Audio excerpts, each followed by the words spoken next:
ढाई आखर प्रेम के पढ़े सो पंडित होए। एक कथावाचक पंडित जी थे।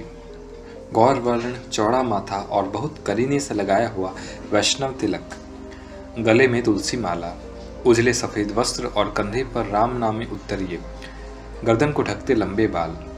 उनकी विद्वत्ता का लोहा सभी मानते थे। एक एक शब्द के कई कई अर्थ बताना, व्याकरण की बारीकियां, प्रसंग को पुष्ट करने के लिए अन्य ग्रंथों के उद्धरण देना, सभी कुछ उन्हें आता था। उम्र उनकी 60 के पास पहुंच चली थी, पर शरीर स्वस्थ और पुष्ट था। विद्वानों में यह कहावत प्रचलित है कि विद्वानों की परीक्षा भागवत में होती है, और ऐसी कई छोटी मोटी परीक्षाओं में पंडित जी पास हो चुके थे। लोगों में भागवत व्यास के नाम से उनकी प्रसिद्धि हो गई थी।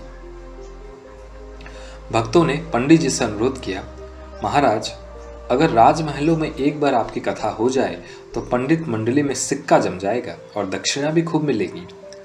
पंडित जी को लगा कि बात तो ठीक है। वे खूब सच संवर कर राजा जी के पास गए और कथा सुनाने की इच्छा व्यक्त की। पंडित जी ये बताना नहीं भूले कि वह भागवत व्यास के नाम से प्रसिद्ध हैं और उन जैसा कथावाचक दूसरा इस प्रदेश में नहीं है। भागवत को उन्होंने इतनी बार पढ़ा है और सुनाया है कि उन्हें सब कुछ याद हो गया है। पर राजा भी गुणी था, वह बातों से बहलने वाला कहाँ था। उसने पंडित जी से निसंकोच कहा, एक बार फिर अच्छी तरह श्रीमद् भागवत का मनन के साथ पारायण करें, तब आए। अभी आपको भागवत का मर्म मालूम नहीं है। यह अपमान का घूंट पंडित जी ने बड़ी कठिनाई से निकला। वे राजा को नाराज करना नहीं चाहते थे। राजा के नाराज होने पर उनके लिए महलों के दरवाजे बंद हो जाते। इस तरह यश और धन दोनों से हाथ धोने पड़ते। विरोधी लोग खिल्ली उड़ाते, वह अलग। पंडित जी अपना सा मुंह लेकर लौट तो आए, पर मन में राजा की मूर्खता पर 100 फब्बतियां कसते हुए।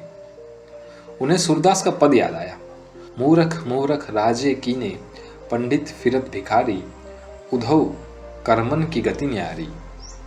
पंडित जी ने मन ही मन सोचा, मैंने सारी आयु भागवत ही पढ़ा और लोगों को सुनाया, पर अपनी प्रभुता में मतवाला यह राजा कहता है कि अभी मुझे भागवत का ज्ञान नहीं है। एक बार फिर पंडित जी ने भागवत का जल्दी जल्दी पाठ किया और राजा के पास गए। बोले, महाराज, आपके कहने के अनुसार मैंने एक बार फिर भागवत का पाठ कर लिया। अब बताइए कि कथा कब शुरू करनी है। राजा ने कहा, मेरे विचार में अभी भी आपको भागवत के मर्म को पाना बाकी है। मेरी बात माने तो एक बार जरा गंभीरता पूर्वक श्रीमद् भागवत का मनन कीजिए, फिर हम आपके श्रीमुख से कथा श्रवण करेंगे। मरता क्या ना करता। पंडित जी फिर घर लौट गए और राजा को खरी खोटी कहने लगे। पंडिताइन ने पंडित जी से कहा, राजा जी जो आपसे बार बार कह रहे हैं कि दोबारा पढ़कर आइए, तो उनके कथन का कुछ गंभीर अर्थ जरूर होगा। पंडित जी ने निश्चय किया कि एक बार फिर मनन चिंतन के साथ मैं श्रीमद् भागवत का पारायण करूंगा। इस बार जब श्रद्धा भक्ति पूर्वक स्वांतः सुखाय पंडित जी ने पढ़ना प्रारंभ किया तो नए नए भाव उनके मानस क्षितिज में उदय होने लगे। भक्ति भाव के उद्रेक से अश्रुपात होने लगा। बार बार वाणी गदगद हो जाती, कंठ अवरोध हो जाता। कथामृत का आस्वादन कर पंडित जी का जी ही नहीं भरता। कुछ प्रसंगों को बार बार पढ़ने को मन करता। कथा प्रसंग उनके मानस नेत्रों के सामने जीवंत हो उठते।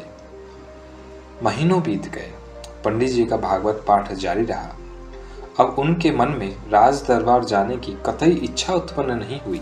उल्टे उनके मन में यह सोचकर ग्लानि होती कि मैं क्यों राजमहल का चक्कर काटता रहा।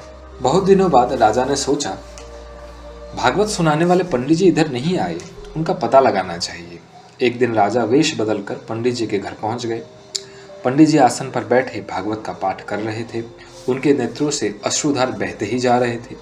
उनको किसी के वहां आने और आकर बैठने का पता ही नहीं लगा। कुछ देर बाद जब वे आसन से उठे और उन्होंने किसी को बैठे देखा तो मारे संकोच के कुछ लज्जित से हुए। अब राजा ने अपने आप को छिपाने की आवश्यकता नहीं समझी। राजा ने कहा, महाराज, कृपा करके बताइए कि आप राज परिवार को श्रीमद् भागवत की कथा कब सुनाएंगे। दोस्तों, आज की कहानी से हमने सीखा कि जब पंडित जी अहंकार के साथ राजा के पास गए थे तब राजा ने उनको त्याग दिया था, लेकिन जब पंडित जी अपने कार्य में ही मग्न हो गए और उस कार्य में ही मजा लेने लगे, तब राजा स्वयं उनके पास आए और उनसे अनुरोध कर बैठे कि आप राज परिवार में आइए और श्रीमद् भागवत की कथा सुनाइए।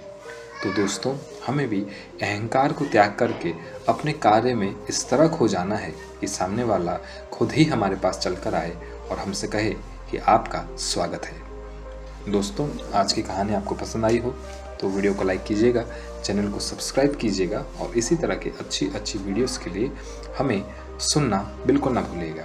तो मिलते हैं आने वाले नई कहानी में।